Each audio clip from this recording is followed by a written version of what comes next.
안녕하세요, 일렉트로캠입니다. 오늘도 테슬라 관련 이야기들을 한번 해볼까 합니다. 시작하기에 앞서 여기는 또 눈이 많이 왔습니다.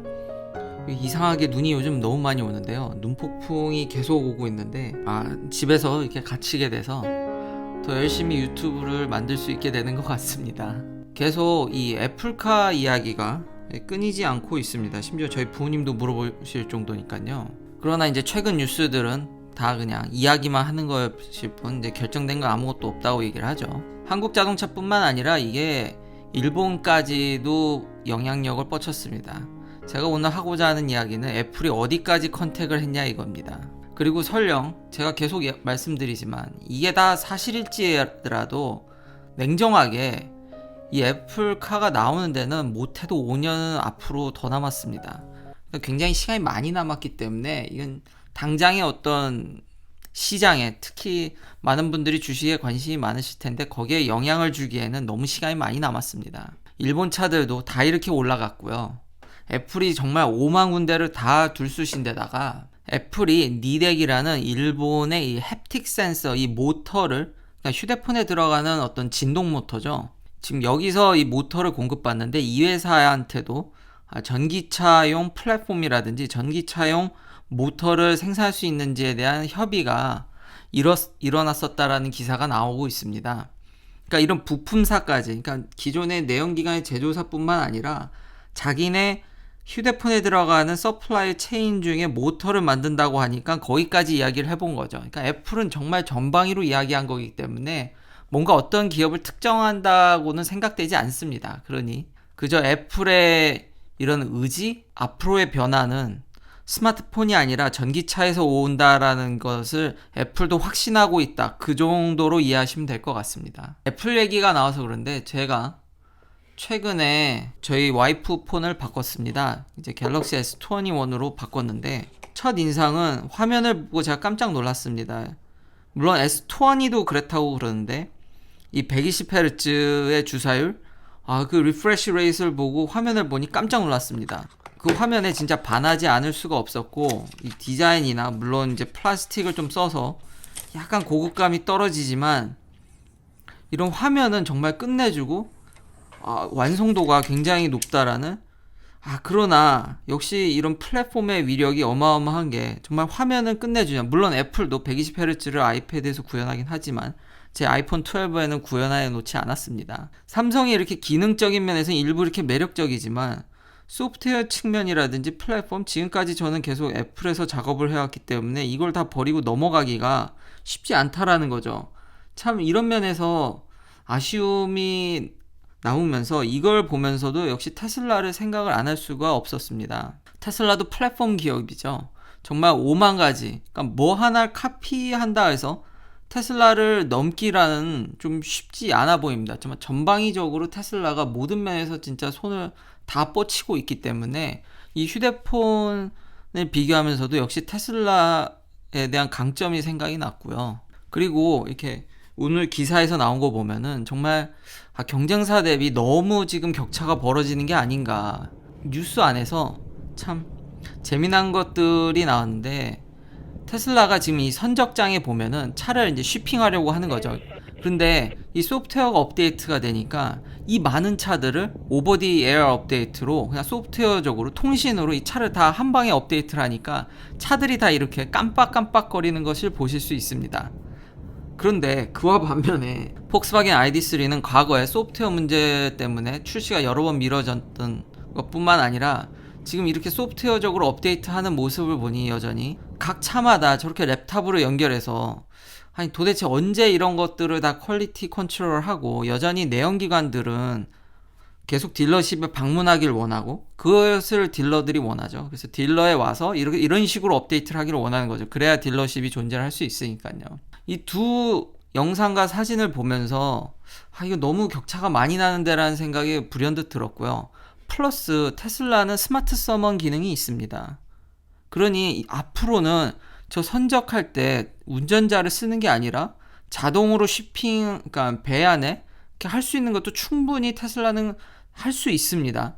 더 쉬울 수도 있습니다. 왜냐하면 이거는 이거는 매우 제한된 공간에서 차를 움직이는 거기 때문에 여기에 스마트 서먼을 적용한다고 하면 테슬라는 자동으로 선적을 아주 손쉽게, 그럼 또 인건비가 절감이 되겠죠. 또한 경쟁사 대비 이 온라인 세일 판매에 대한 기사도 찾아봤는데요. 최근 뉴스인데 지금 상대 경쟁사 대비 온라인으로 얼마나 차를 잘 파냐고 이제 조사한 결과입니다.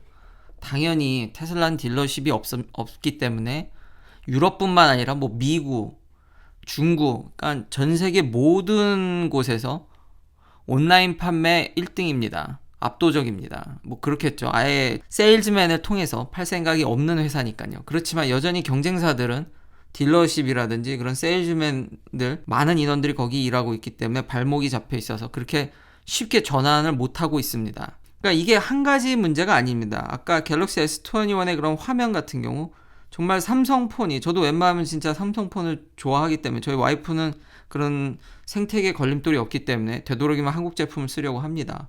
보면 참 그립감이나 화면 이런 건 넓지만 이런 많은 것들, 최근에 벤츠가 EQA 이제 전기차를 내놨는데 이건 물론 미국엔 팔지 않습니다. 이게 유럽에만 나왔는데 매번 이런 내연기관 회사들은 제가 주구장창 이야기하는, 매번 금방 쫓아갈 거다, 금방 바뀔 거다라고 이야기하지만 지금 EQA를 내놓고도 지금 유럽에서 업셀링을 하고 있고요. 플러스 그걸 구매하려고 시도했던 이런 트위터들을 보면은, 홈페이지에 들어가 보면은 내연기관을 사거나 다른 차를 사도록 유도한다라는 거죠. 그리고 전기차는 아직 좀 더 기다려야 되니까 기다리는 것보단 바로 이런 내연기관을 뽑는 게 어떻다라든지 그 유도하는 이런 모습들은 참 좀 실망스럽다고 해야 되나요? 그러니까 여전히 내연기관들의 속내는 다른 기존의 레가시 브랜드들은 전기차를 열심히 팔 마음이 없습니다. 그러니 요약하면 이런 스코어가 나올 수밖에 없고요. 유럽, 미국, 심지어 중국까지도 테슬라가 압도적으로 지금 온라인 판매 1등을 할 수밖에 없고 상당 기간 이 진통은 내연기관에서 오래될 것으로 보입니다. 그리고 최근에 이런 컨슈머 리포트의 서베이를 보면 여기 가장 핵심적인 점수가 이 차를 다시 사겠냐는 겁니다. 거기에 당당히 테슬라가 1등을 차지했고요. 의외로 링컨이나 램이 미국 브랜드가 선전을 해서 의아해했고요. 현대가 한 6번째로 쫓아오고 있습니다. 여기 테슬라의 부족한 부분은 이제 밸류인데 대부분 이 서베이에서 밸류가 그렇게 높지 않습니다. 현대도 2점밖에 되지 않고요. 3점 가기가 쉽지 않더라고요. 스바루가 미국에서 밸류가 참 좋다고, 이게 잘 알려지지 않았지만 뭐 아는 사람만 산다는 차로 알려져 있는데 대신에 인카 일렉트로닉스는 1점입니다. 반면에 테슬라는 드라이빙 면에서나, 이거는 요약 점수긴 합니다.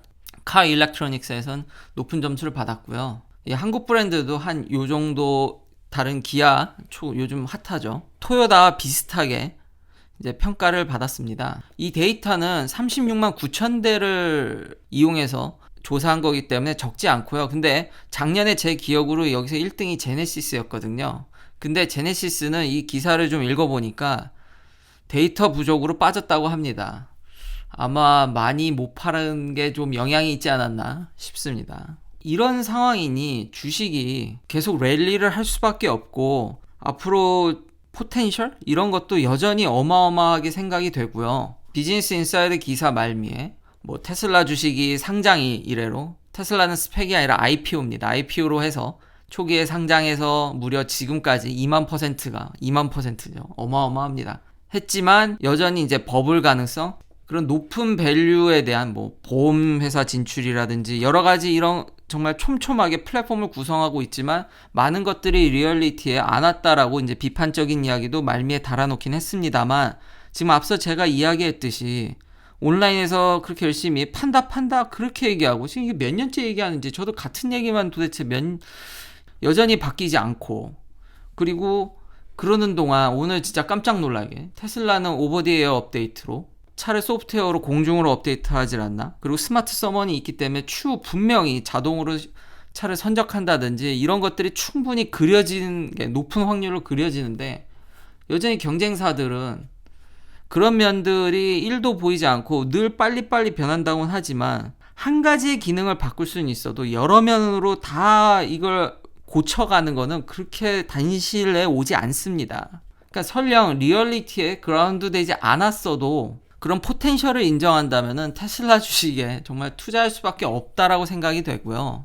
예, 마지막으로 이제 2월이 돼서야 이제 작년 판매들이 잘 집계되면서 캘리포니아 이제 디테일한 차량별 판매량들이 이제 나와서 최신 뉴스로 나왔는데, 이 보면은 모델 Y를 살 돈이면은 이 가격이, 물론 이 가격 대비 품질이라든지 내부가 그렇게 럭셔리 브랜드를 견줄 건 아니지만 이미 렉서스나 BMW를 완전히 이겨버렸습니다. 모델 Y 같은 경우는 동급에, 그러니까 비슷한 가격대로 살 수 있는 차라고 생각이 되는데, 심지어 모델 Y 퍼포먼스 같은 경우는 X5까지 노릴 수 있지만 그래도 크기나 가격대적인 여러 가지 측면을 보면 이런 비슷한 그룹을 봤을 때 모델 Y가 다른 럭셔리 브랜드를 지금 압도하고 있는 아우디 Q5라든지 벤츠 GLC라든지 지금 브랜드를 압도하고 있는 것을 보실 수 있습니다. 그러니까 타 럭셔리, 독일 럭셔리 브랜드 대비 2배 이상 팔고 있기 때문에 캘리포니아에서, 물론 캘리포니아가 전기차에 굉장히 친화적이고 테슬라 공장이 있는 메인 본토기 때문에